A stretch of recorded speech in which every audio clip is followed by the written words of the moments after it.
षष्ठी के शुभ अवसर पर जो है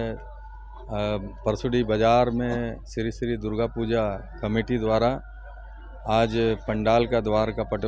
उद्घाटन कराया गया और हमारे बीच में साथ में जिला परिषद उपाध्यक्ष पंकज सिन्हा जी, लोकप्रिय जिला परिषद पूर्णिमा मलिक जी, मानिक मलिक जी, जितेंद्र जी और कमेटी के सारे लोगों को मैं हृदय से आभार व्यक्त करता हूं, धन्यवाद देता हूं कि हम लोगों को सौभाग्य है कि आज हम लोग बाज़ार में परसुडी में जो है दुर्गा पूजा पंडाल का उद्घाटन किए और माता रानी से यही प्रार्थना करता हूं कि पूरे देश में, झारखंड में, जुगसलाई विधानसभा क्षेत्र में सभी लोगों को माता रानी का आशीर्वाद प्राप्त हो, सभी सुखी संपन्न से रही, यही मैं माता से कामना करता हूं। पंडाल का उद्घाटन किया जा रहा है और माँ से यही मांगते हैं कि मेरे जुगसलाई विधानसभा क्षेत्र में और पूरे झारखंड के लोगों को